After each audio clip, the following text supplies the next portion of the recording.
Hi there, I'm Andrew Staggs and welcome to the Flourishing Life podcast. This is a podcast where I interview leaders and interesting people and talk to them about their journey and about their insights on how they are living the most wonderful life. Well, welcome to the Flourishing Life podcast. We're excited to be in the studio again. Thank you to the listeners and the viewers who've given us some feedback. Even this week I was traveling, and the feedback, especially from younger leaders under the age of 30 who've listened to previous episodes and have been inspired by the stories of faith, especially those in our network who are part of the international network of churches. We're coming up 50 years, and there's a lot of reflection going on about the very best that's been done and what we're doing moving forward. It's really exciting days, and many young leaders have testified to the stories of faith and how their lives have been enriched, and they're looking for the same experiences. So to that end, no better person to have on for this episode is Peter Earle, Pastor Peter Earle, or now known as Dr. Peter Earle. Peter Earle, thank you for being on our podcast today. Andrew, I'm looking forward to actually sharing today. Yeah. Well, we've got some things to talk through. The focus today, I really want to be talking about hearing God's voice and the importance of revelation.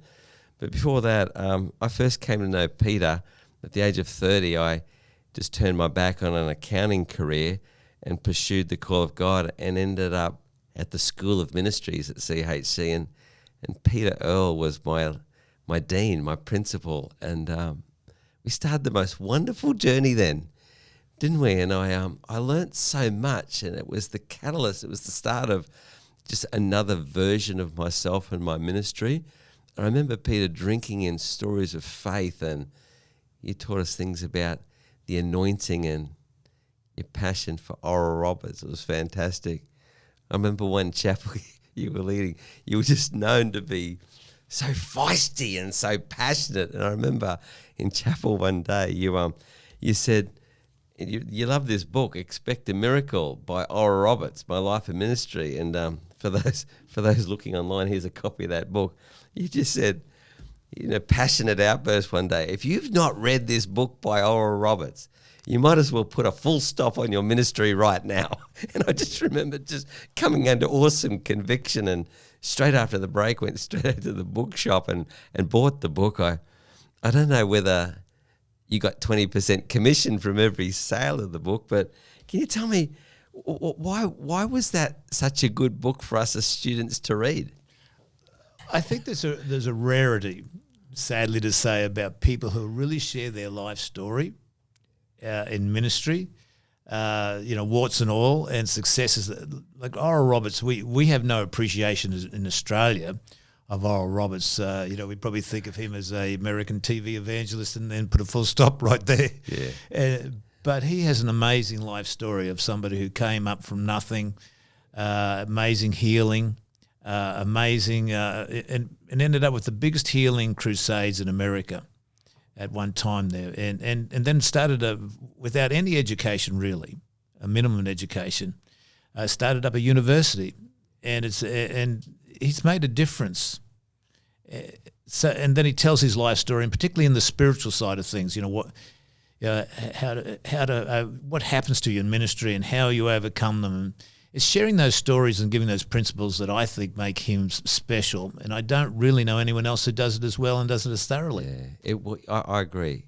That what I loved about it, because those of the spirit-filled persuasion ministry or Pentecostal, generally we're a storytelling clan, aren't we? We are. So to find someone to actually write down their stories, as you say, warts and all, and then he actually gives on page 354, I think it is, a definition of what he thinks the anointing is, which we think is this mysterious X factor of ministry. So for him to go on the record and then to talk about some of the challenges with his family, he's an example of a man who's built a wonderfully resilient life and ministry, a real example to us all. Yeah, and I think the other thing about Oral Roberts was that he might have made mistakes, but he didn't make some big failures of most people of that era, and even the present era.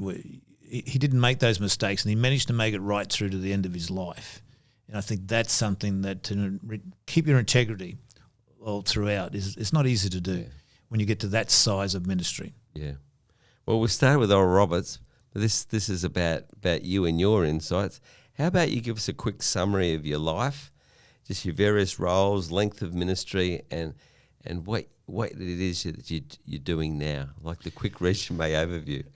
Well, the thumbnail sketches that I've been blessed to be born into good parents, and I think if you're born into big parents, you've got a leg up in life that nobody else has. So I don't think I had as many problems if I had an abusive mother or an abusive father, or if they had a broken relationships. Some of those hurts that some people have, they can hold you back. But that doesn't mean to say we don't have enemies and problems. But I came from a farmer community. My parents were farmers. They were very successful farmers. Then I went to boarding school. I spent 5 years in boarding school. That's again another experience. A lot of great things happened out of that. Loved every minute of it. That's in maybe not the first Toowoomba, year. Western Queensland. In Toowoomba, there, Toowoomba Grammar School. But I learned to play sport. I failed senior totally except for one subject. So I was a good student, and I was an average footballer, but I played A grade there. And but I enjoyed it. I enjoyed the guys. I enjoyed the being together. I got used to the disciplines, etc. And then, of course, I got saved when I was 21. Before that, I spent 4 years with the stock and station agents. Particularly with cattle, and also then I did a lot of working in seed and grain, and then I took a job as a seed specialist in Billawheeler, and that's where I met my wife. She was on the paper. She used to come into the Billawheeler store. Bugle, wasn't it? Something like that. I can't remember the name of it actually, but it was something like that. It was a small paper, but my wife had a column there, and it was a good experience for her, and that's been a help to us in ministry. I was married at 23, and then I got saved at 21. I got saved in a little place called Tara, where Jeff Woodward actually comes. For those who might know Jeff, on the overside of CSE, in a little town of less than 2,000 people, which this is the very early days of the charismatic renewal, and they had 120 people there, and they were having revival, and I got saved there, got delivered there, went on, had an amazing experience with God, and then I was working at Clermont at the time, and I went to church there. It was the first time I was in church. I was the only person in church, apart from the minister and the organist. Not even the minister's wife came. And then I joined Amelia Home Cell because it saved, and then and it was a Salvation Army minister's wife, the Methodist minister and his wife, an old lady from the Salvation Army, which is probably my age now, and myself as a young one there. And I never thought of myself as being young or anything else. It was just it was a great experience, that's where I learned the Bible and things like that. And then I went to Billawheeler. That's where I met Lindsay, and we went to the Methodist church there. It was only 20 to 30 people. And Lindsay came along, and so I didn't have a problem to choosing the girl, which one. And then we went to a small group there, a Pentecostal group, because there's no Pentecostal church in there. And that's not where our romance blossomed there, but also so did my growth, because I just happened to be a great teacher. Went to the mine for a while and worked there for probably 12 months as in an apprenticeship there. In the surveying area, and I was a survey draftsman there, and then went back to a family farm for 12 months, and we felt the call of God to go to ministry, and we started with Clark Taylor. Then we went to Mellyland School of Theology. We started our first. That's in America. In America, yeah. We went all the way to America to study. We'll talk about study in a sec.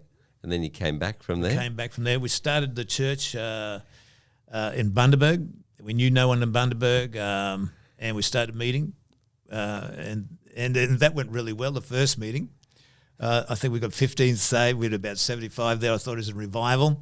And about 3 months into it, then we had the problem. I can't think of the guy's name at the moment, but who put the Kool-Aid in Jim Jones. Jim Jones. Central America there. Yeah. And of course that massacre Yeah. that happened there, everybody who's when we started the church in Bundu, it's a conservative town. They thought we must have been Jim Jones, and they were scared of.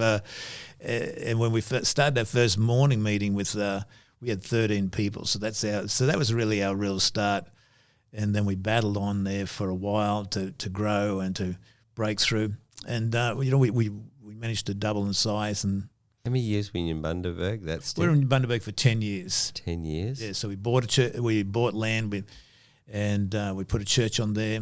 And then we went to Adelaide, and then we spent 12 months in Adelaide there. And then Clark had asked us then to come, Clark Taylor. He asked us to come back to Brisbane, and the Bible College had been through 2 deans and were like totally in disarray. That's because I was the only one that really had any theological training. And they asked me to come and take over the Bible College there, and we had to rebuild it. And then we finally built it into a bachelor's course as well. Amazing. Which became the first one in Australia, a Bachelor of Ministry. With that real spirit-filled edge. Pentecostals, Yeah. And, we were running, up to about 175 students one year.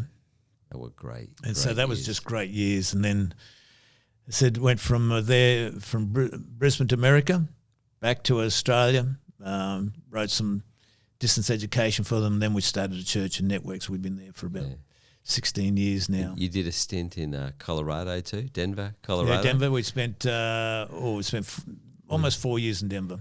And then along the way, you and John Gagliardi sort of got together. You had a real passion for Australian society, didn't you?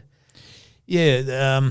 Well, John was a part of the church there, and we had a home group, and John used to come and all. In fact, it was most of the staff used to come, except John came and Ron Woolley, who was a headmaster, he came, and we had Ann Taylor coming. So it was a really good Bible study there.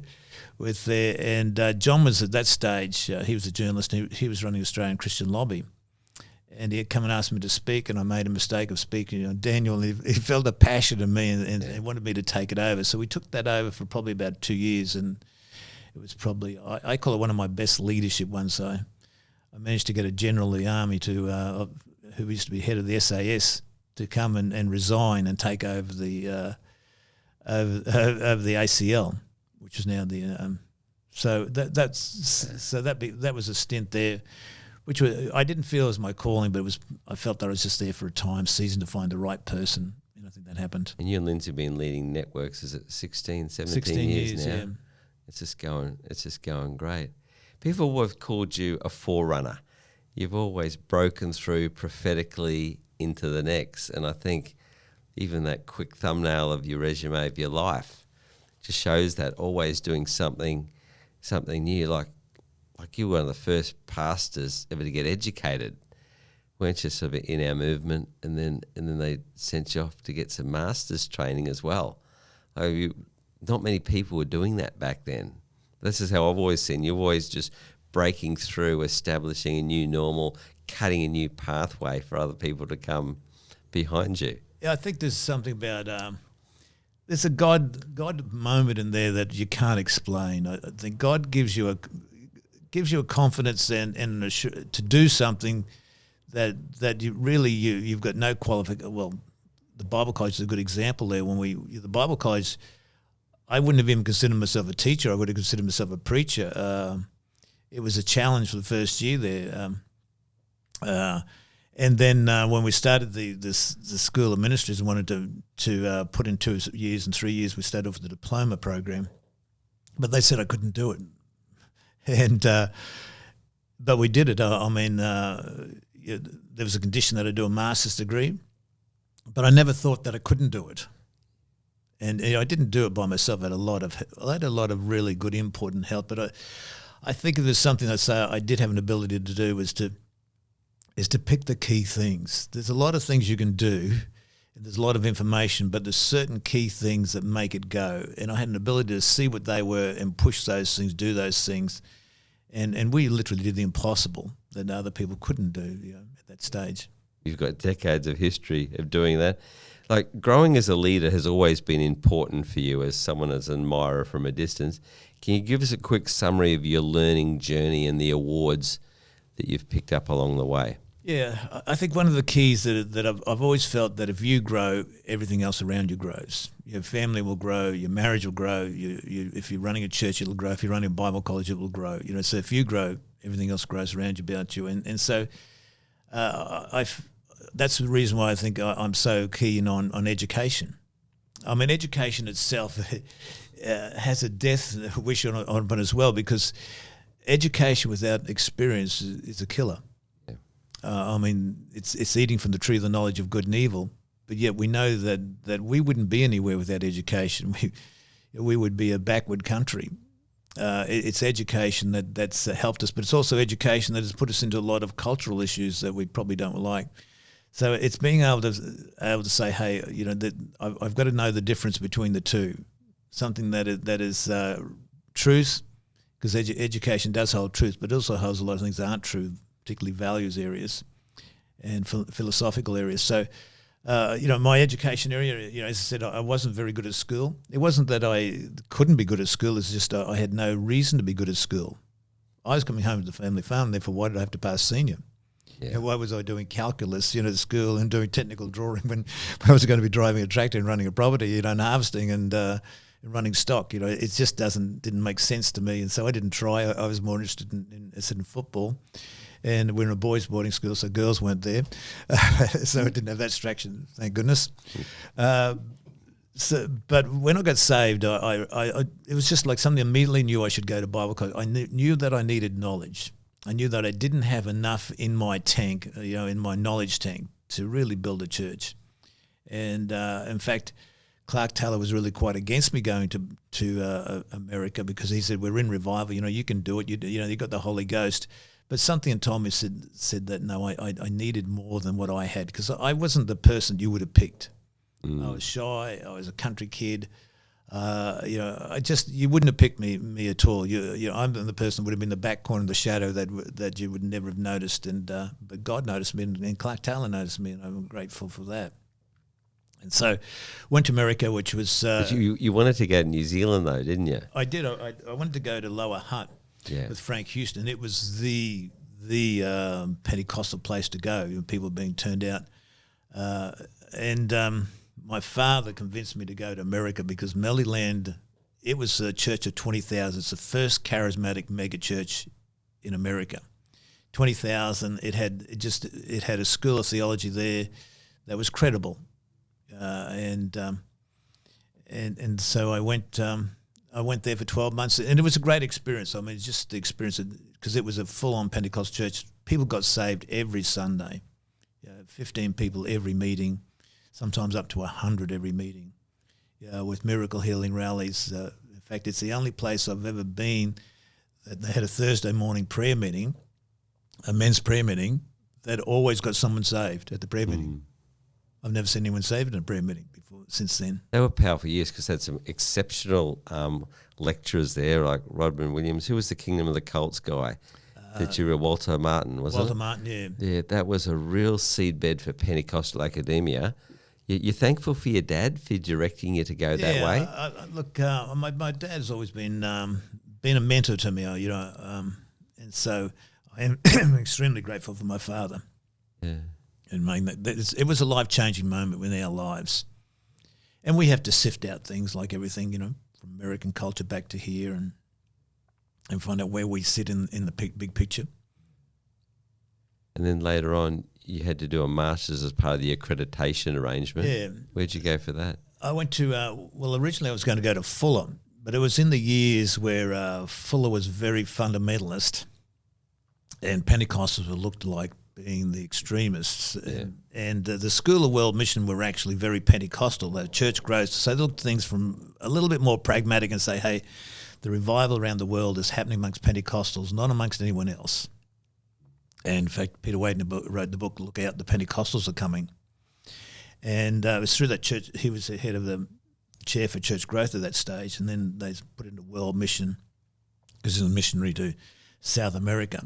And so I saw him, and I said, I wanted to go to Fuller, and he talked me out of it. He said, look, it's a good college, but he said, really, you should go to Orange University, because it's fully Pentecostal. You will like that. It'll be more quick to you. So on his advice, I took about 2 subjects. I took one with Peter Wagner. I took another one on Missions 101 because was a great missions school.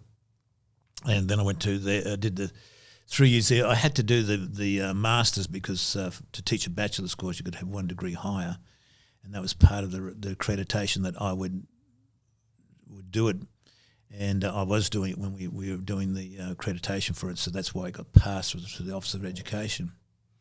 And then we did that. That was again another life-changing moment, and that really helped me. Then it gave me I think it probably gave me the best academic looking and seeing at college how it worked over. And we did our bachelor's program, basically, as a lookalike program for over a 3-year program what they were doing for masters, at a bachelor level, and then of course, as how many years later it'd be, 20 years later, I did my doctorate, and I finished it when I was 71. Yeah. But I did it for one again. I wanted the personal growth. Education is something that when you have it, it's not a burden to carry, and I think it opens doors too. And I know that it gives you, it gives you a lot of knowledge that you might never use, but it gives you some key knowledge that you'll be grateful to know. Yeah, I can't wait when a little bit later we're going to unpack some of the learnings. There's some great take homes for our listeners there. Why have you focused on learning for so long in your life and ministry when your peers often had different focuses? Because learning hasn't always been celebrated in a storytelling culture, has it? No, it's. I think something like the first person Pentecostal to get a doctorate was in Pentecostal era was something like 40 years after Pentecost. So it's never been celebrated because it is a storytelling culture. Look, I think there's something of God in there that you can't explain. You say something gets into you that is different than anyone else, but it's a conviction that you've got to do. It's that God factor. There's definitely that there. But there's also the factor of too that I think I needed it, whereas some other people seem to have a lot more gifts than I did. I wouldn't have considered myself a great charismatic person. I wasn't the person that you'd say, look, we've got to have Peter Earle, I would have thought the reverse of that. And so I felt that I've always had to work a bit harder than other people to be able to produce something that is successful and something that's life-transforming. One of our doctrinal bases is the second coming of Jesus Christ. I grew up in a culture where Jesus was coming back tomorrow, so you didn't have time to get educated because he was coming back tomorrow, so why waste your time? The harvest would be lost. Yeah. I mean, I think in COC it wasn't the second coming. It was the fact that we're having revival and it might be over and you might miss out on it, But there's a sense of urgency in Pentecostalism that is there, but yet is not there. If that makes sense, I think we've got to be patient and plan for as if Jesus Christ is never coming back and live like if he is tomorrow. Yeah, this is the tension of our future hope and our present hope, isn't it? It is. Let's talk about pastoring. Well, tell us what it's like to be a pastor. And can you unpack some of those early days for us? And what did you learn about yourself? What sort of things you do? Like you and I have spoken, sometimes we think we're doing something for God, but God's doing a deep work in us at the same time. And we get the privilege to lead pastor. But tell us about being a pastor. Well, I think being a pastor is the most privileged and the greatest life you can have. I regret nothing of my pastoral life. My wife was 23, I was 26 when we started our first church. We're still pastoring at 7, and I'm 71, and she's obviously 3 years younger than I am, and she's still pastoring as well. We're still, actively involved in every area. We realise that we won't always be there. We're training on, but there's it's just there's something exciting about being involved with God, and hearing God, and something that's a value of being with people. I mean, people are special, and yet people are broken. We just people.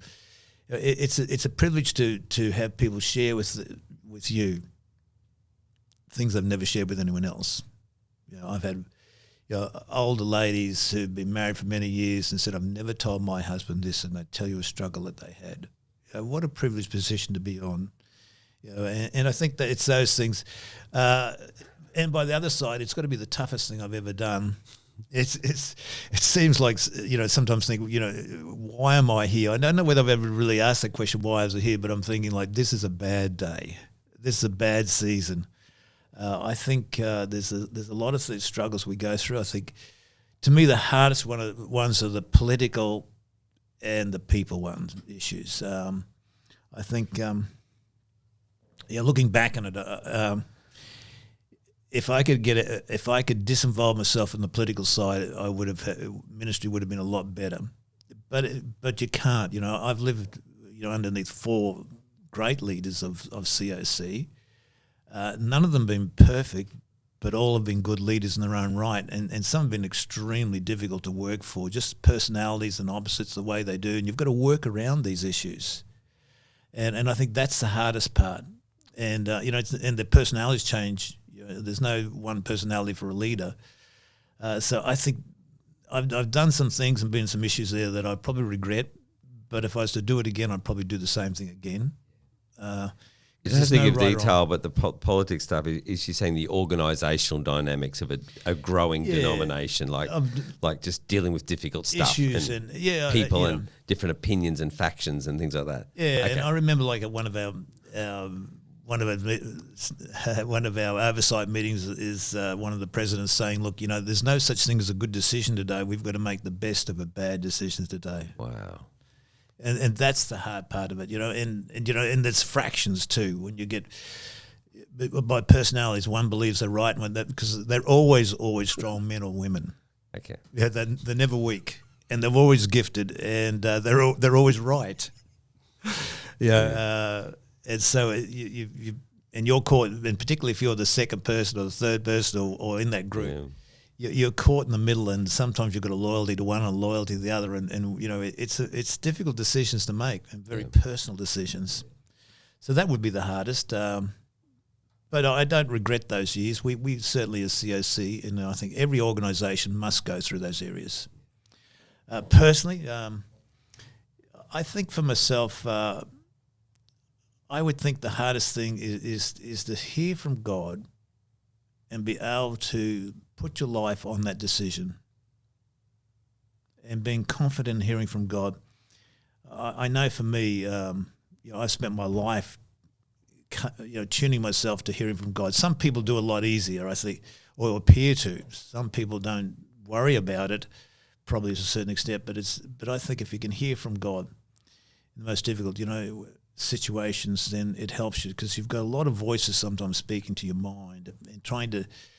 It's easy to hear from God from another person, but when it's you and your decisions, and I realize that a lot of Pentecostals, a lot of my church even, they can prophesy, they can, but when it comes to their own personal life on a Monday, after Sunday, they can't live by hearing from God and acting upon it. I think, and I think some of my biggest breakthroughs in church growth has always been hearing from God. Do you want to talk about the early Bundaberg? Because you're talking about, you had a life of timidity. You feel like, why were you chosen? But now I know you as a great person of faith. Now, you haven't always been that. But even the breakthrough for the church growth and how you built faith, because faith's essential to hearing the voice of God. There was a time there where you really went on a journey of digging deep, but you ended up with some keys, didn't you? Yeah, look, without a doubt, I think of all the things you can have, faith is a key element. And we lived it with Clark Taylor. Now, Clark Taylor was a man of faith, and he lived by faith and did daring things and pulled them off. He had his failures as well, for some things he believed, but he always had one thing that would outstrip everything else there. And he was such a hero that I think that I put faith next to being a hero. Oral Roberts is a man of faith, and you think, well, hey, I'm Peter Earle, I'm not them, and so you in my mind, and it's amazing how you can be locked in with the wrong thought. And I think for my life, I was locked in a wrong thought for a lot of years. And I remember I got to the stage, we probably maybe 6 years into our church, and we hadn't really grown past about 75, 80, 90 people on a Sunday morning. And I felt that was failure. A lot of other people might say that was success, for them. And success is very much an individual level. But my worst day was Monday morning after Sunday. Never preached good enough, never did this good enough. And I decided that I needed a breakthrough. And so, and as I sat down, I analysed myself, and I think that's when you hear God's voice, and I wasn't really ready to always understand that convictions that God comes, because it was conviction that I thought, well, I've got to do what I've never done before. In other words, I've got to really activate my faith. And so I set myself a little program, and it was very simple. I realized that I took all the promises for church growth that I could, and there's quite a few in the Bible, because we're children of Abraham, we multiply exceedingly. It's fundamental to our Christian experience. So I took it, and I would meditate upon those every morning for an hour. Then I would read a faith book. It didn't matter what the book was on, but there's some great writers there, Kenneth Hagin, those. They might have fallen out of favour now, but they talked about faith and made it clear. And I would read just a chapter of them, and then I would go out and for every day I'd go out and I'd declare those faith scriptures and those promises. And I did it. I did it for a week and nothing happened. Did it 2 weeks. You're walking up and down your backyard. Yeah, in the backyard I walk, because I think sometimes when you're under stress, sitting down, kneeling, and lying on the floor, you can't do it. You've got to actually walk. You've got to actually do something. Yep. You can do it driving a car. Maybe a lot of other things you do, but your body needs to be activated, so you can activate your mind and your heart. And so I got up and confessed those scriptures for 6 weeks, and our church suddenly doubled. Nobody knew I was doing it. I never told anyone. My wife, the only person who would have known was my wife. And it doubled. And I realised then the importance of faith more than anything else I'd ever done. More than, and then the next year our church doubled again. And that's what really put me on to the being noticed by COC and noticed by Clark Taylor and those, and then getting positions of prominence, and the rewards began to come. But I have this conviction now that I know that I can plant a church and build a church no matter where I am, because it doesn't depend upon me. God will build his church, and I just got to trust God to do it, because he won't change. And the essential element is faith. Like we were talking about, Jeff Wood was saying recently, he says, Andrew, faith is a spiritual force. It's something that you need. It's the essential of ministry. So you actually develop a program how to take the measure of faith given to us by God, and you were able to build it and to expand it and to activate it. I think that one of the keys of faith is you've got to take the promises of God. It's got to change the way you think. It's got to change the way you talk. But I think one of the most unusual things about faith is also a spirit. You'll catch it from somebody else, and that can that's a big thing. That's why readings was somebody who's got faith will build your faith. But I think probably the greatest thing I've learned about faith, if I could put it into one nutshell, is from Abraham in Romans chapter 4, where it says, Abraham, who against hope believed in hope. And I realized that the key of faith is you've got to take something you can't. There's no way that you can even hope for that. It's just impossible. Everything starts as an impossibility, and everything starts as like a seed, and a seed is not an orange tree with fruit on does not look like the seed you plant, and it's a lot smaller, and its seeds take time to grow.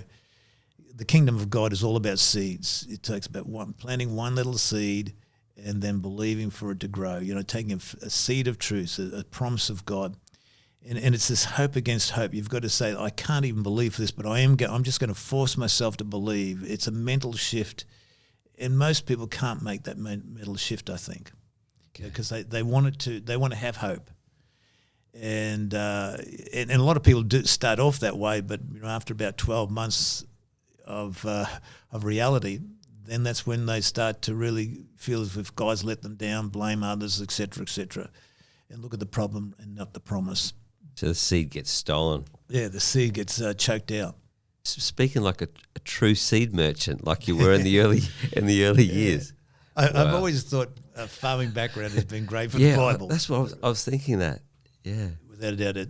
But I would say that just that being able to believe when you can't believe, then after a while you start to hope for it, that there comes an expectation that seed starts to push through the ground and begins to be seen. Wow. And then you've got to nurture that, and sometimes something like 6 weeks. The first church, probably took me 4 or 5 years for Networks Church to really grow, and for the next stage of growth, it might take me another 4 or 5 years. You don't know. There's seasons, and things. God's doing things in your life, but you can never let go of faith. Yeah, obviously, Clark told you about that in your recent doctoral research. You're able to gather together and synthesize and reflect on many of your experiences within the COC, the INC movement, and its founder, Pastor Clark Taylor. What are some of your reflections of your time? Yeah. You speak of him quite fondly. I do. I wouldn't be in the ministry if it wasn't for Clark Taylor. I wouldn't have made it in the ministry if it wasn't for Clark Taylor. It wasn't that he was a close friend or anything else. It was just the fact that he had some keys, and he had the spirit. And I think that this fact of seeing a spirit man who can hear from God and build that and believe for it makes a difference. He would break through in so many areas of finances, growth, issues. So looking back on the days of Clark, when I did my doctorate, I think it was great because it was an opportunity to reflect, on the context. And I noticed that because Clark Taylor, when he fell into adultery, it hurt a lot of our senior pastors. It particularly hurt young people. And so there's a lot of hurt speaking there that wasn't really God. It was just hurt, and I appreciated. But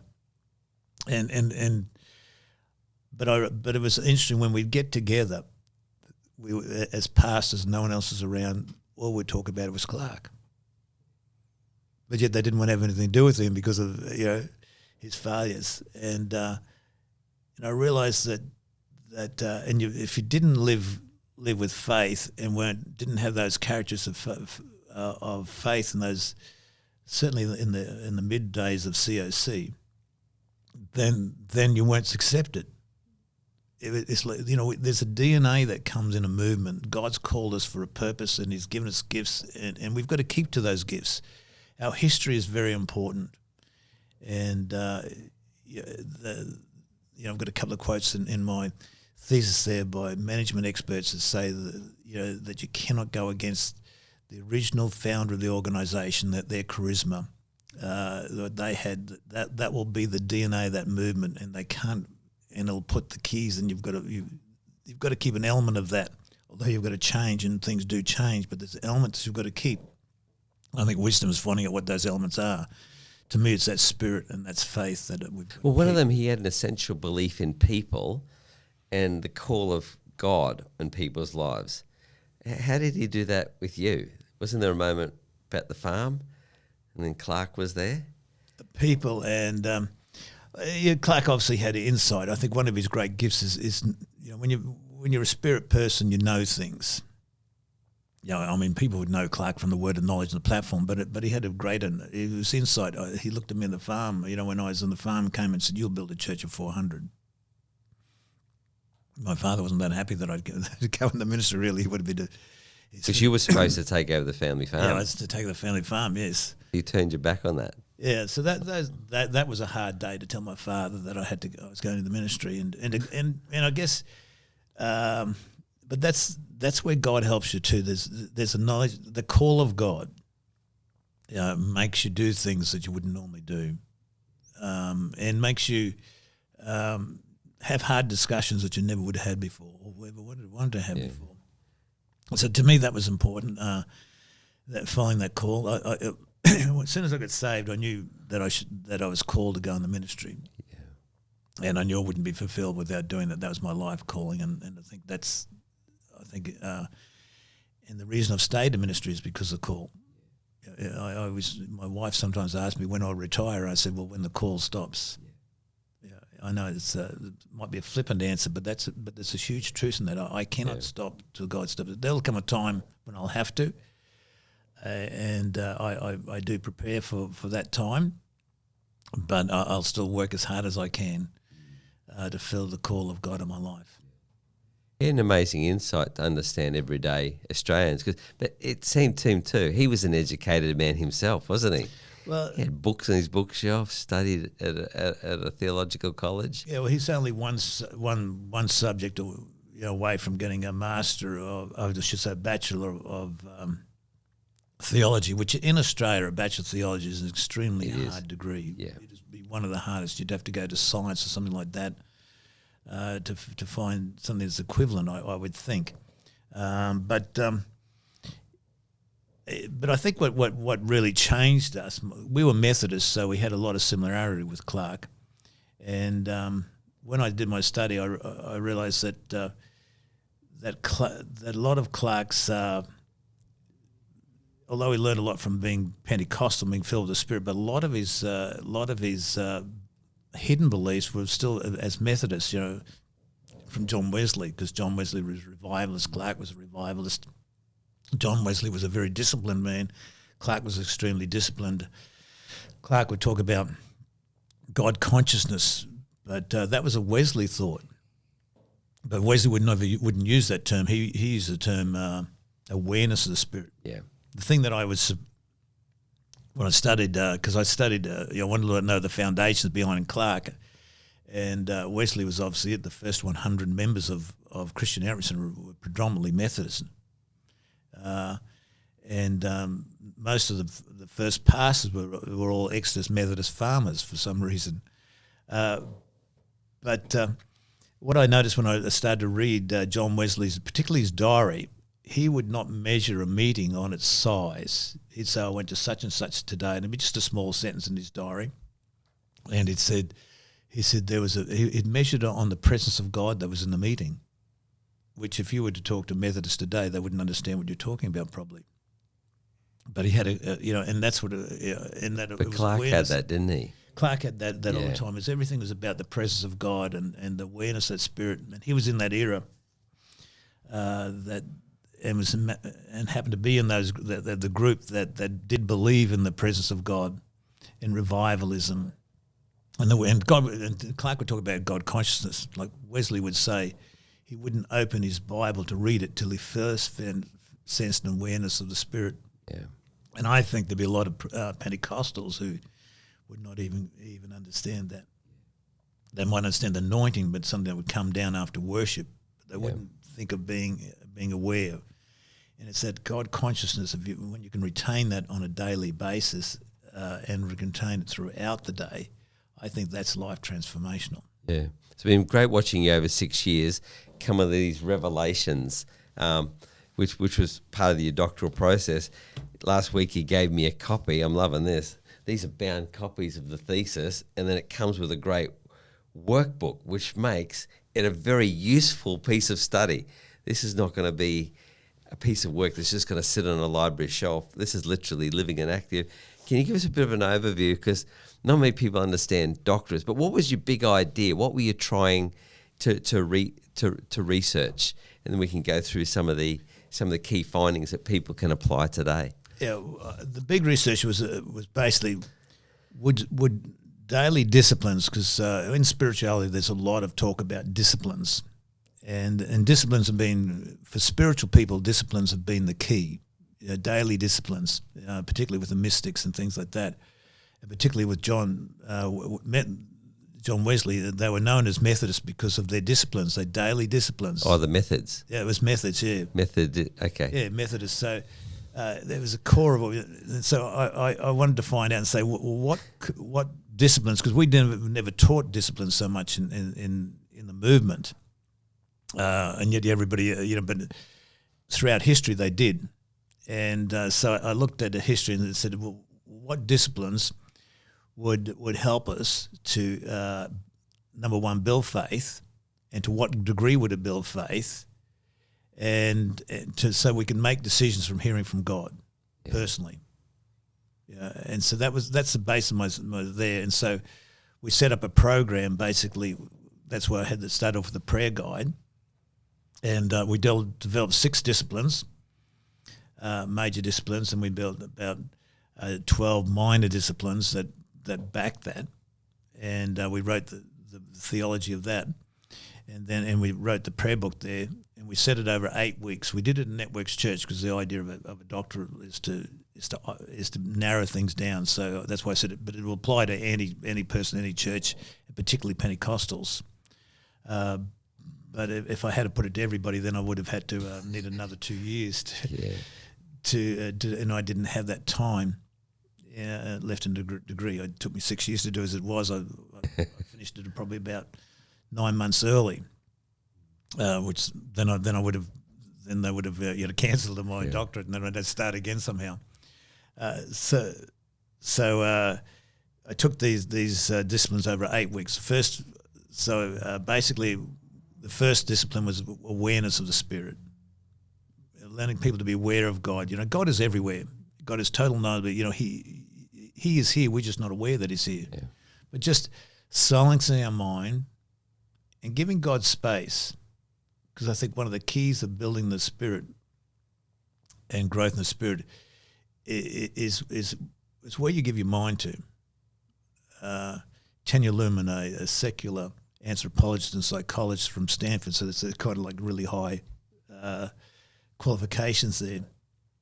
She did a study of two churches in America, and Pentecostal churches, charismatic churches, and she described Pentecostals as people who give space in the mind to hear from God, and I think that's the powerful, best view. Yeah, because the question we've got all asked ourselves: what are we giving space to in the mind? Some people give a lot of space to the hurts. Some people give a lot of space to their looks, and shopping and this and that. It's not only just a space I give God; it's a space that I don't give it for the purposes of God. Because a lot of people are filling that even with distractions at the moment too, aren't they? Hurts. Even passively, let alone carrying hurts or resentments or anything else which distracts us or keeps us away from having our mind set on God and His purposes. I think we don't understand the spiritual life and the spirits. Spirits come to us as thoughts, predominantly. It's not the only way they come, but they come to us as, when God comes to us, it comes to us in our thought life. We don't realize sometimes with other parts of our mind, we might be giving God an hour a day in our prayer life, or half an hour or 15 minutes, whatever it might be. But it's what we're giving our mind to the other time, because what we don't realize is that we're giving our mind to spirits. We're attracting spirits. Our thoughts draw spirits and give them right to attach themselves to us. To whom you yield, you become a servant, obey. And that's what leads us into bondage. If one person can have a legion in the Bible, it just goes to show how big, as many spirits around, 2,000 to 4,000 spirits is binding that person there. And so we've got to learn to give our spirits. The more we can give our spirits to God, then the spirit of God will pull us into our destiny. So you've got a series of disciplines then which gets you ready or more open to have an honest reflection or have an awareness about your level of awareness almost. Yeah. So I did the 8 weeks, and it was basically, number one, the Bible is gets us is the element of the realized voice of God. Yeah. Yeah. It's the only concrete voice of God that we can guarantee. Everything else is subjective. And so we've got to learn to get a good hold of the word, and so the next thing we do is we'd put a series of studies, and they're all developed about hearing the voice of God. And we took all the scripture, as many as I could get in that 8 week period on the voice of God. And we'd reflect on that, comment on that, and then I did something that was quite unique, and in that reflective process, and probably the most prominent person that people talk about is Ignatius of Loyola. Ignatius was a person who had a genuine conversion with God. he was a Jesuit priest, wasn't he? Well, he became a Jesuit. He started yeah. with he started with 7, 12 people, depending on where you put the line of starting. And he wrote something called the Examen. And one person commented, says, about as inspiring to read as a cookbook. Badly written, but it was profound. It's probably one of the most read articles in history, which Pentecostals don't even probably know it exists, some of them. But it's becoming more there. And, Jesuits, you've got to think, it goes... If we got Clark Taylor or CSC beginning 200 years before that was Wesley, and then 200 years that we've got to Ignatius now. And because he's a contemporary of Luther, Ignatius was obviously Catholic. He stayed, they're both Catholics, but at Luther left the Catholic Church and started the Reformation, which is, history is one of the greatest things in history. It took us out of the Dark Ages. But Ignatius decided that amidst the corruption of Rome, and he formed his own organization called the Jesuits. And the Jesuits, they used education, and they used education to reach the world. And basically, they talk about him reforming the Catholic Church. In fact, he became the first successful missionary. He had tremendous success, like through Asia. He right up to Japan. He would have he and his followers, they would have got something like about probably 7,000 converts. And using this Examen. Yeah. So what's involved in the Examen? Well, the Examiner, if you cut it down to one thing, said what's one thing it is, you could say they would ask every day this one question: is what I'm doing glorifying God and keeping me on purpose? Just one simple. What attracted me to the Jesuits is I went to a seminar in Asia, and there was all Asian speakers except for one American, and he was an ex-Jesuit, and he talked about that he took these vows of poverty and chastity and everything else, and he joins this, and he felt that God was calling him to business and not into ministry, and he's at the latter end of his business life, and he said what kept him as a Christian, because he said that when he joined Morgan's Bank and as a training group, JP Morgan. JP Morgan in America. He said it was just these trainees there, and they were all gathered together as training managers, etc. And he said, and they're all talking about their affairs and what they had with girls and everything else. And he's thinking, I've just saw myself to chastity. How am I going to survive in this group?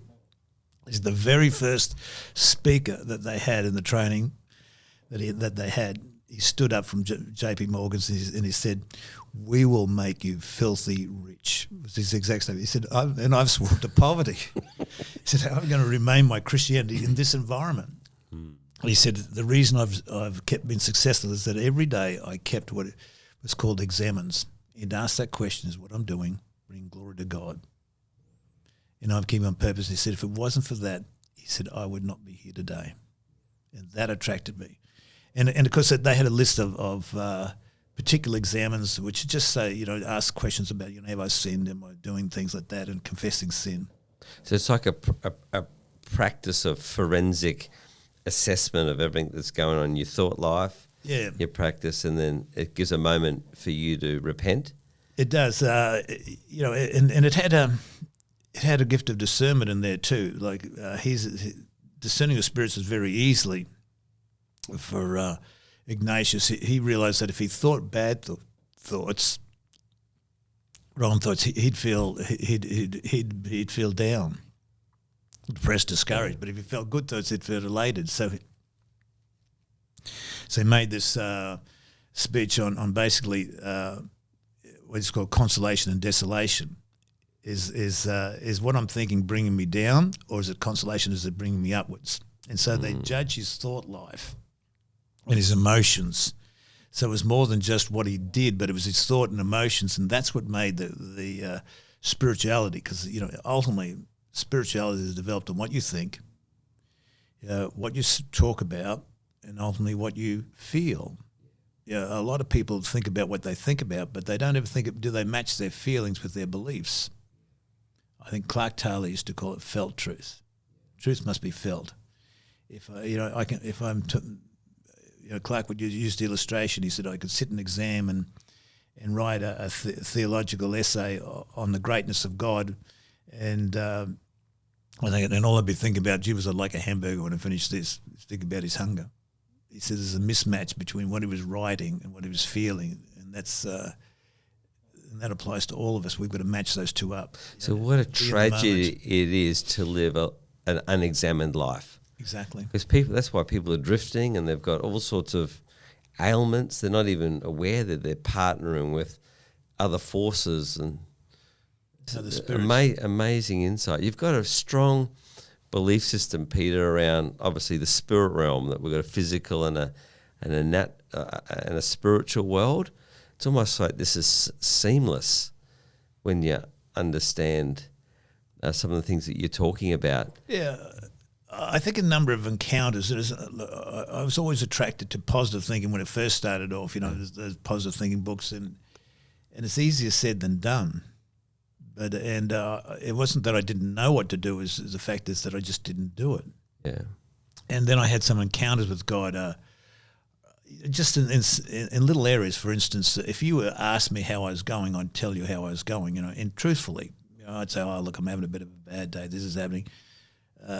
And then I was doing that one day to someone, a receptionist there, asked me how I was going, so I was telling them how I was going. And I felt as clear as I've ever heard anything in my life. It said, God just told me to stop it right then and declare what I wanted my day to be. Yeah. And from that point of time, I've always said how my day is going to be. So people ask me, I'd say, I'm doing fantastic. I'm having a great day. I would speak that, and since I've done that, and I've done that now for probably for at least 23 years, I'd say roughly, I've not had one day depression since. Just that once, and I realised how powerful it was, just to give your heart and your mind and your attitudes and see things and by faith and not see things as fact. It was just life changing. It's just that little thing. Wow. Yeah. Proactively declaring. Yeah. The Bible talks a lot about faith and speaking and what we're declaring and what we're establishing with our words. Exactly. Wow. That's where the disciplines come in, because after we do this examine, and we've got different examines in there. We've used there's of emotions, different areas. Then after that, we do a confession. Confessing your sins. But when I started that with with this trial group that I was running at the time in our church, I had a lot of Catholics there, ex-Catholics, and of course they would be really reactionary to confession of sin because they'd done that all their life as Catholics, and all they ever felt was guilty. And so I had to put another new discipline. This is, I think, where it begins to change from traditionalism to Pentecostalism. We then put the discipline where they had to feel forgiven of sin. And so we went through and we put all the scriptures, and there's a lot of scriptures on forgiveness of sin, but they actually sit down, reflect, and feel forgiven. They confess their sins, but they started afresh with a new piece of paper, feeling good about their life, and then would go straight from that into an activation exercise, doing something. And then we would, the next one would be an affirmation. We'd take that promise of God in their activation and make it, I'm going to do this today, and declaring it. So this is like get to that area of felt truth. Yeah. I know I am forgiven. Yeah. And you can feel forgiven. Yeah, it's getting people to walk in the Spirit.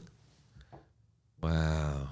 Yeah, I think one of the things I noticed that when you read Galatians, and what held me up and walk, because I've always been intrigued with the spiritual world. It's never been easy for me to understand it, where someone like Clark seemed to understand it easily. He seemed to have a real awareness of the spiritual world.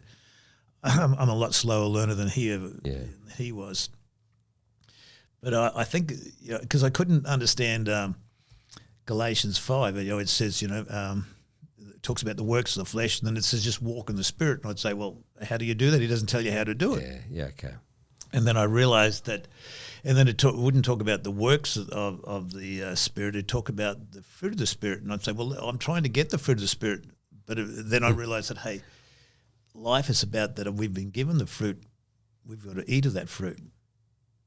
And so you've got to, God's given us love. The love has been shed abroad. Now I must walk in that love. It's already given. I don't have to get it. It's there. It's right there. I've just got to take a hold of it and literally eat that fruit, live that fruit, which is walking in it. So walking in the Spirit, living in the Spirit. It's simple, not easy. I think it's simple. It's a simple concept, but it takes some work and practices. Let me quickly summarize. And that's where the disciplines come in. Well, here's the six as I've written them down from what you said. There's an awareness of His presence, number one. Number two, you've got your scripture reading in the comments. Number three, the examine. Yep. Number four, assurance of forgiveness and transformation. Number five, activation exercises. And then affirmations and thanksgiving. That's the six. Yeah. And so these are covered in this wonderful the prayer guide that you've got. Yes. Can you give us an example of an activation? Because these are all meant to get us more receptive and open to receive revelation and then to hear God's voice, isn't it? Well, the first 4 or 5 prepare us, thinking about God and clearing our lives so we're ready to hear. And just getting ourselves quiet before God. So they're all. So there's a lot of activations in those, but sometimes it can be. I'll give you just a simple one.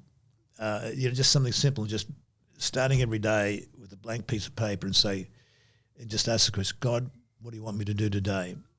Then listening to God, and whatever thoughts come to my mind, write it down. Don't try to discern it. Try to do it. Just write it down. Just write it down.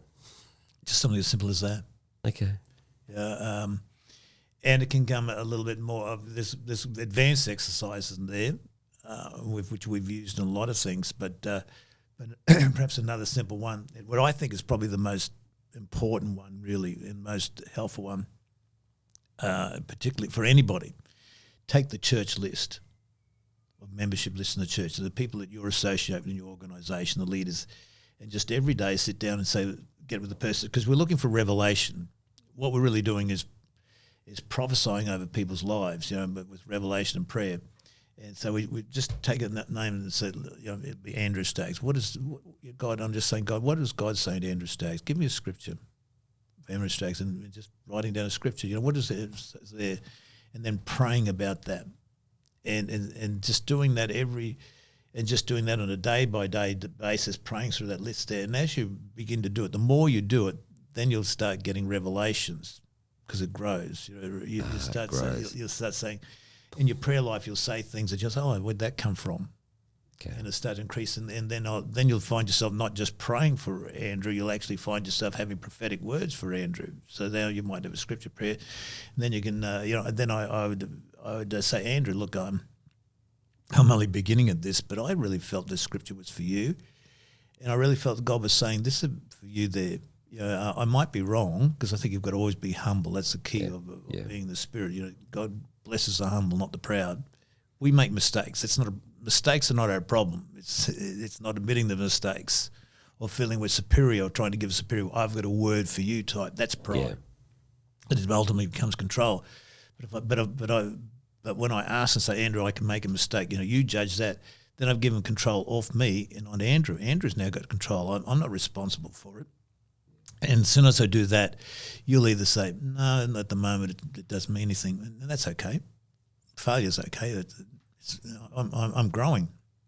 You don't criticise a baby for falling over when they start walking. You encourage them, have another go. You'll get it, because that's how your DNA is to walk. Our DNA is to hear the voice of God and be obedient to that voice. Yeah, wow. Well, you've given me many words over the year, and they've been really accurate. I remember one, this is totally not in the script. I remember one, we're just having a prayer time, and you came over to me and you went, Andrew, God's just pleased with you, so that's a nice beginning. And then you went like this, I said, you're about to go through the fight of your life, and you're about to go through a furnace fire. And he said, it's the devil's, it's hell's last-ditched attempt to stop what God wants to unleash through you in the Bible college. And I literally went through the fight of my life, a furnace. It was 7 times hotter than anything I'd been through. But since that year, we've just had remarkable expansion, remarkable favour. I remember thinking, I want my money back. But it was such an accurate word. And when I'm in the furnace, I remember that word. And you know what I had? This overwhelming sense. You talk about felt truth. God loves me enough to give me a warning like a good father. You just got to hold on, son. Like, it was just a wonderful. So you said other good ones too, but I remember the accuracy of that, and I just remember being dirty with you for a while. You can't be dirty at God's messenger, can I? It could be wrong too, of course. Time will pill it. I wanted you to be wrong.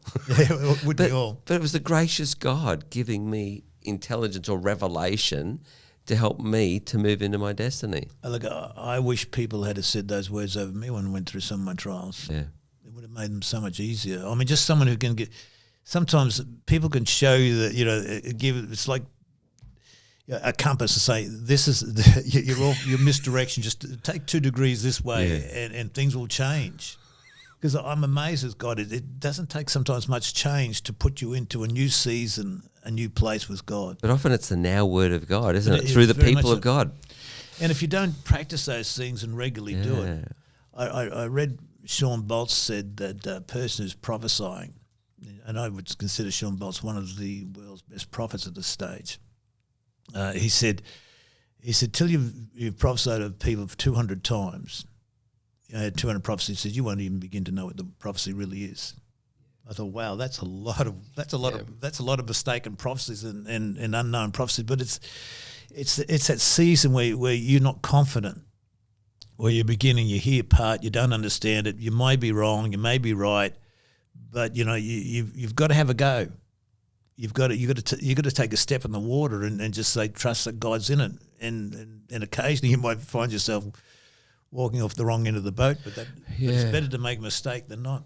But imagine if we all gave ourselves to this more and more. Do you know how much more encouragement, how much more revelation we'd be around? Because there's people stuck in holes. They need a now word of God and encouragement, a burst of faith. Yeah. Like even that word that I think you were given, a prophetic word that you were given in one of your training seasons. Just came and gave you one verse, which has become a life verse out of Corinthians. Like, you will go behind in no good gift. Remember that? But Dick Mills. Dick Mills was a well-known prophetic person in America. A lot of the well-known leaders would ask him for a word, but he never actually prophesied. All he would give you is 3 scriptures. When he started that's what made him unique. He said God told him to learn 2,000 scriptures. And he learned 2,000 scriptures, and he would give you a word. He's in a class, he taught a class at Melodyland. This is the quality of teachers we had at Melodyland. And he was teaching a class on Hebrew and Greek word studies. And at the end of it, he gave all of the class a prophetic word. Now, he didn't know us. I knew all the class, but he really didn't know us. He's only lecturing. And it was amazing how accurate. But he gave me and said, you'll come behind a no good gift. And that's made me push through that word. That was at Melodyland before I started ministry. I'm so glad that he gave that, because it's been the true north of my life, decades later it still speaks as it overcomes timidity and fear and inadequacy. Yeah. Just speaks to your future. Keeps and your pushing hope. On when you make mistakes. It's an amazing thing. And like I'm developing, I've got a home group. And we've made it a closed home group because we don't want to have your less old church might be coming to the group. It's not about growing numbers. It's about being able to speak into our lives. And what I'm trying to get is them to feel comfortable, making mistakes. That this is a safe place. Yeah. We're not going to get hurt. We're not going to be angry with you. We understand what it's like. And but we want a place that also that they can speak into our lives. You need somebody. I mean, I don't think it doesn't matter how many rules and regulations you put over a church. It's what's going in your heart that no one can see, and that's what you want someone to actually be able to speak into some stage. Wow. And this is living by the Spirit. One of the Greek words in Galatians is like walk. The word is march. So we're marching in alignment, in unison. No, it's not a solo spot. We're marching with other people. So the life of the Spirit involves being in community and having other people speak into us and encourage us and challenge us for those. Marching together. Yeah, marching together. Yeah. Well, things haven't always been rosy for you in life, no doubt. You got Lindsay, you got four beautiful children. What are tough seasons? What have they looked like for you, and then what have you done? Look, I think it comes on a lot of levels too. I think no growth in church is tough for a pastor. Yeah. I've mentioned that. I've talked about the political issues that go on in tough times and make it difficult. And I guess probably one of the real tough ones that has really helped me and also helped was my son. My son got involved with drugs and a few things. There's more than one complication, but he developed schizophrenia, and he would be tormented like literally every day and night, and that torment would make him violent at stages, just not with others, but with us. He would be accusing us. We couldn't travel more than 100 yards in the car with him. This is going back probably 7 years ago now. And it went on for a long time. He couldn't live at home. We've called the police 4 times on him because, and we sent him to psychologists, we sent him to psychiatrists, and with little help. Probably the best help we ever had was one Christian psychiatrist. He said some of the Christian teaching we have on counselling, he said, we'll laugh at in 70 years' time. And he talked about, for Derek, he said he called it he got us to read a book called The Explosive Child, although Derek at the time was 18. He said it's like a car that, a petrol car that gets, gets a vapor lock, and it doesn't matter what you do, you just got to let it sit down till that vapor lock leaves, and then you come back 15 minutes and it'll start. He said kids will get a vapor lock. He said you just got to walk away. You can't argue with him. You can't talk to them. You can't do anything. You just got to walk. And when Derek would get in those moods, we would just walk out of the house, go and have a cup of coffee, come back again. He'd be as normal as pie. And that was the only way we could handle him. And that worked. And then we separated him from us and put him we started a home for people who needed assistance. But he was considered to be drug resistant. And I was reading my Bible one day, and I came to Ephesians, which says, having done all, stand. That's the armour of God script. Yeah, the armour of God. Yeah. And I thought about it. I said, have I done all? And because Derek was our biggest issue that was confronting us at that stage. And I thought, well, I have never fasted for 40 days. There's a lot of 40 days fasts in the Bible for breakthrough. So I thought I haven't done it, and I felt convicted. I mean, and it took me 3 to 6 months before I could even tell my wife that I was going to do a 40-day fast. I didn't even get a decision to do it because I thought, you can make it. I'd done a 21-day fast, and and that was really hard. And never did one sense-long fast, and I knew what 40 days meant. But I thought, well, look, that's the ultimate fast in the Bible. Jesus did it, Moses did it, so I thought, look, and finally I decided I'd do it. I told my wife, she just smiled at me. She wasn't game to say no, but she wasn't. I don't think she really had faith that I'd do it either. And I thought, well, I'll tell my church because that way it commits me. A little bit of pride there's got to work for me. They'll keep me accountable. And I did a 40-day fast, and a few people joined with me. It was quite good. And at the end of 40 days, Derek had not changed. He'd not changed. And I thought, oh, my God, what am I going to do now? I thought, well, I've got to fast again. And so next year I started another fast. And but what had actually happened that I did notice, and it took me a while to notice, that I was getting revelation I never got before. I'd be a flood of revelation, like a flood of thoughts, and I'd think, I don't know where this stuff is coming from. It was like, and that was a breakthrough, but not the breakthrough. So I fasted again for the next year.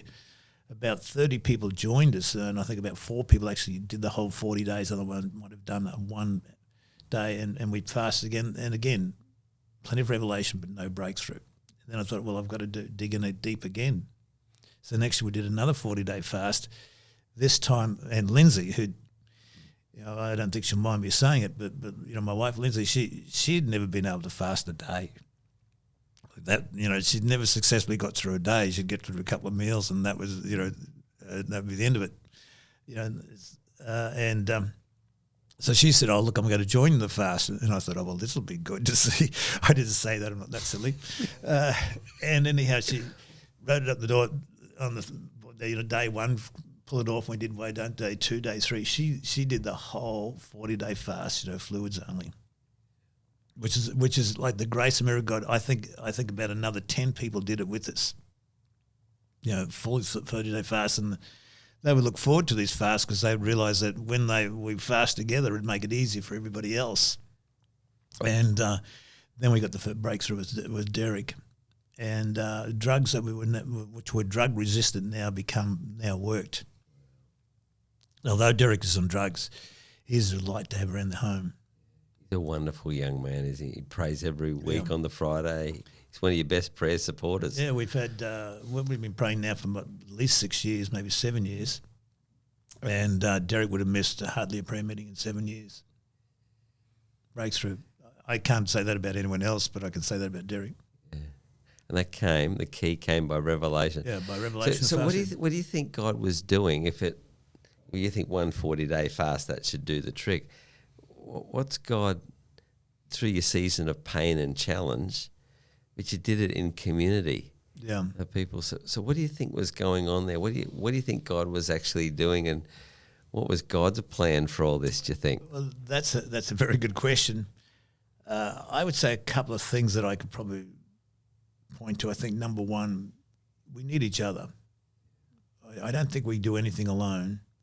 And I don't think the battle, many battles we do that we've never had breakthroughs is because we have not paid the price. We're not a praying nation. We're not a praying, and I don't think most churches are praying churches. If you're having a weekly prayer meeting, they consider yourself to be a praying church, but I don't think God calls that a praying church. When you read of Daniel spent 3 times a day, and there's many great prayers too. Don't get me wrong. There's more prayers that we'll never see than we'll ever see, obviously. But the ones we see, and so I think number one, the need to do it regularly, and and just one word doesn't mean to say 1 40-day fast might not do it. I think one of the things that confirmed it to me was Tim Hall talked about miracle ministry. The one thing he talks about all the time is fasting. He'd go out 14 days, 15 days, and he'd go in the mountains and pray. And he would go in the mountains where he had his first encounter with God, and then he'd go, when he goes fast and prays, he wrestles with devils. He feels them there. And I think we have got to really pull down, I call them territorial spirits, I think, and you can't really just pull them down. I think you've got to fast and pray and allow God to work in your life, speak to your life, speak of things in there. So I think that's the biggest lesson I've learned is that, prayer and fasting will be the challenges of the church if we're to see revival and see Australia change from secularism to back to Christianity. Persistent, purposeful prayer. That's why I partner with you, because sometimes you need people to just hold the weight, just to hold the ground, because the forces around our families are strong sometimes, and you need other people shoulder to shoulder just to hold the ground. And we don't give up. If you talk to every person, they would all say, "Well, I need to pray." But the reality is that most people who say that can't pray, because if they could pray, they would be praying. They want to pray, but they just have no strength to pray. They know that that's a solution, and I think, and I've learnt this from myself. When we started to pray, it started with just two of us, then it got 3 of us, then it got 20 of us, and it was 30 or 40 some mornings there. We were getting exactly. It ebbs and flows. Burden to pray, to hold the ground. Yeah. But the reason we prayed for 7 years is because we're committed. 2 of us are committed to doing it. Yeah, it only takes 2. Yeah, I was interviewed Andrew Evans. before he passed, he said, Andrew, like he said, you got to find someone to pray with. He says it's very hard to pray alone consistently. I think it's impossible. I think it's a key for longevity. Now, talk about longevity ministry. We'll sort of try and move to some sort of a close here. You've been involved with the training of pastors, ministers, and leaders for many decades now. You've developed a signature message on how to establish a base camp for long-term ministry. I love it, and the students love it when you give that presentation. Can you just talk us through that base camp imagery that you came up with? Yeah. Well, it's a thought of Everest, climbing the biggest mountain in the world. You know, it's people die on that mountain. Every year people die. In fact, this year they've had the highest number of deaths ever in a season. But yet people succeed. I mean, there's thousands of people who have climbed Everest. But to take a mountain on like Everest, it's a life death. And I think ministries are like that, and life's like that, marriages like that. And so I was looking at the mountain, and we lived in Denver, which is 1 mile high. Above sea level. And it has something when you go to Denver called altitude sickness. That when you go there, if you're not used to the heights there, you'll get a headache, like permanent headache. You won't be. If you go to the shopping centre, you've got to go home and go to bed because you'll be so tired. Some people get flu-like symptoms. They've got the flu and it lasts for a couple of weeks, a couple of hours, and then when you go up to the mountain again, the skiing, which is 10,000 feet, not 2,000 feet, then a lot of young people could not last the morning out. They just got a splitting headache. They've got to go down into Denver to get relief again. And so Everest has what they call a base camp, which is around about 5,000 feet from memory.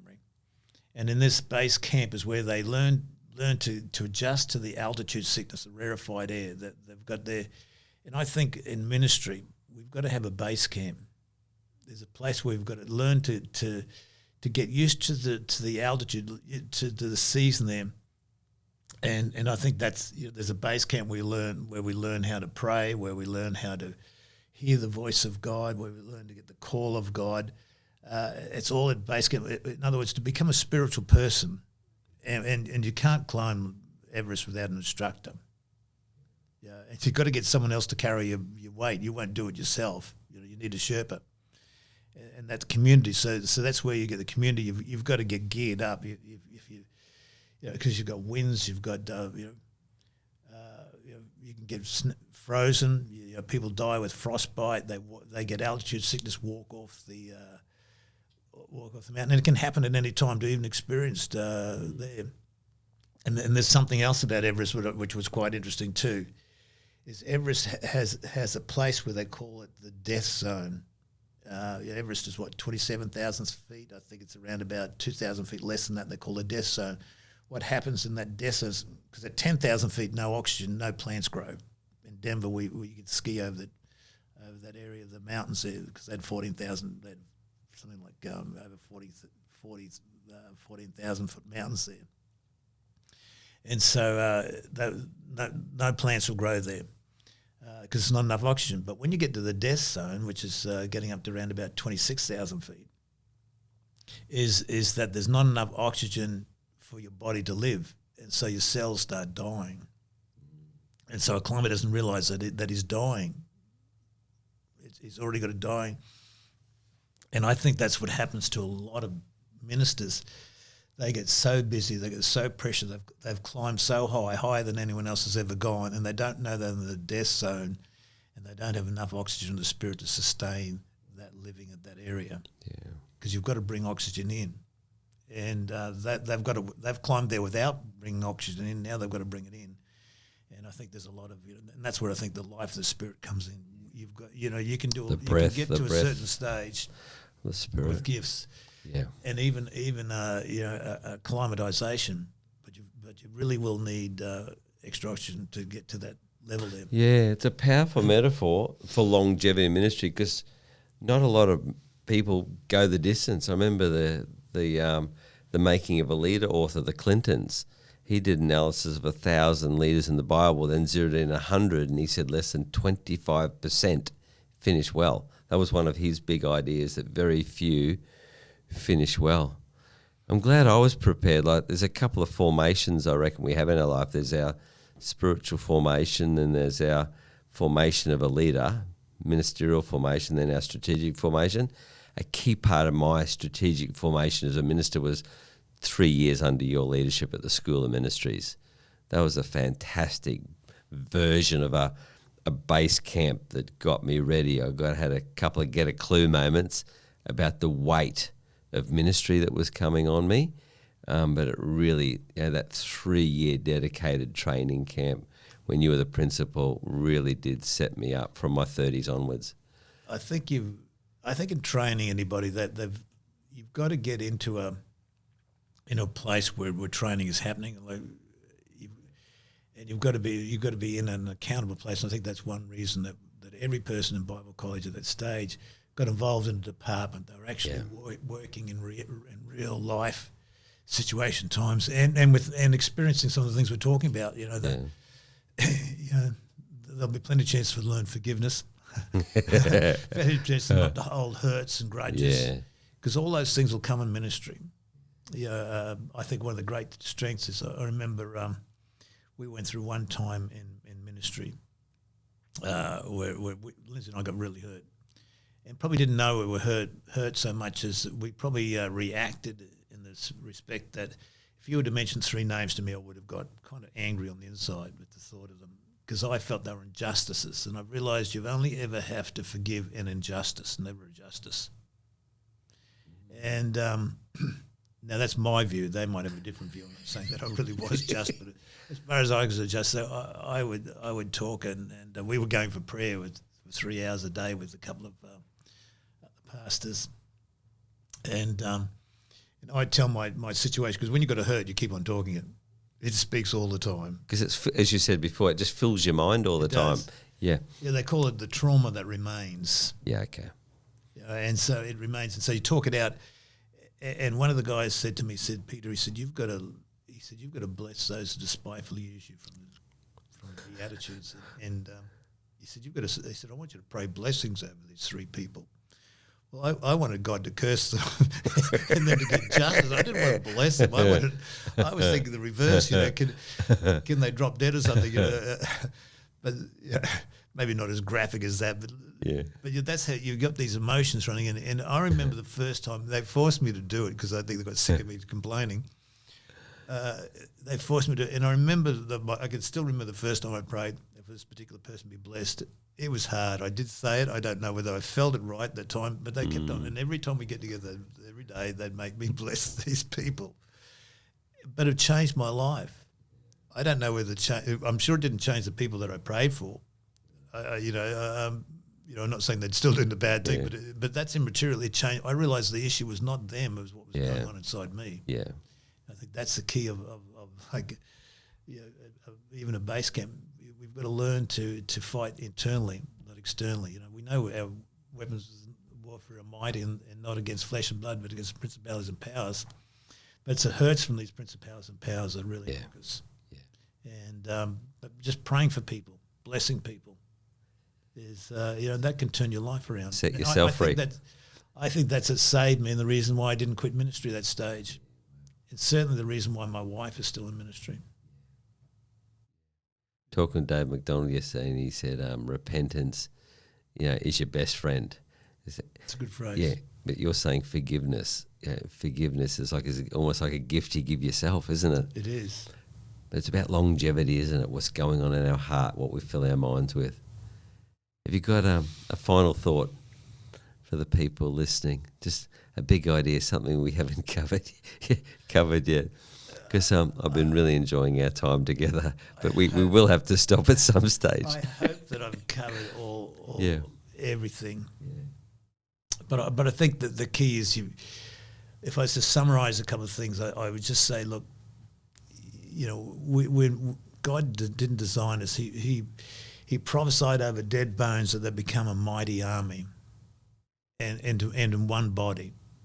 I think we've got to realise that each of us has got a part to play. We're going to be different, and those parts look a lot different. And some parts are more important than others, apparently. I mean, Some people will have more talent than we will have. They'll have higher positions, but all of us are needed. And in fact, even the ones that we don't want there are needed.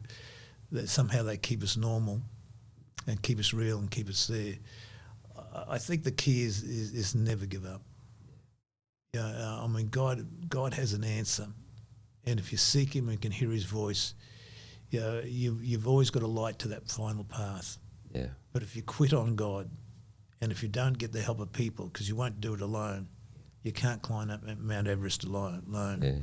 Yeah. You will die. No man's made it alone. The best climbers in the world. You'll die along the way some path. You might climb higher than everyone else has gone for a while, but alone. But you'll some stage you'll not make it. And I think that's the key. Yeah. Is if we can find people to work together, and the more we can find, the better off we'll be in achieving the kingdom of God. Yeah, that's powerful. So people can find you on the internet. They go to the interwebs, and then you got to put networks, and it's NETWORX, isn't it? Networks Church Springwood. Networks.church. Networks.church. Is our website. And that's at Springwood. And for wherever you are in the world, that's in the state of Queensland in mighty, mighty Australia. Well, Peter, you're a gift to many people. There are going to be many people. We're going to share this on a School of Ministries alumni page. I know the School of Ministries graduate over 5,000 people, and a lot of them were graduated under your leadership, under your season. So whenever we post about Peter Earle, there's a lot of people who remember you and Lindsay very fondly. The way you've pastored them, loved them and led them. I just want to thank you for being a great pioneer. I'm always inspired talking to you. My life is richer because of you and your pioneering spirit. You've always pursued the ways of Holy Spirit. You always have an honest chance. You always get an honest answer and have a great, honest conversation with you. So I just thank you for who you are. And I thank you for your time on the Flourishing Life podcast. God bless you. You're a great friend. Thank you, Andrew. I really appreciate it. And it's been a great joy to meet people like yourself and to work with people like yourself and still have people like yourself that you can say are friends. Yeah. Friends in ministry are one of the great keys and joys of life. So I thank you for that. Yeah. And thank you for the listeners. I hope that they'll find that flourishing life. The flourish. Oh, bing. It is right there. Ding, ding. So we've covered revelation, hearing the voice of God, the call of God, life, ministry, marriage, overcoming, prayer. What an episode. Thanks for sticking with us right to the end. God bless you. Thank you. Bless you. I hope you enjoyed this episode of The Flourishing Life. If you liked what you heard, please write me a comment, send me a message, or share it with a friend or colleague. God bless you.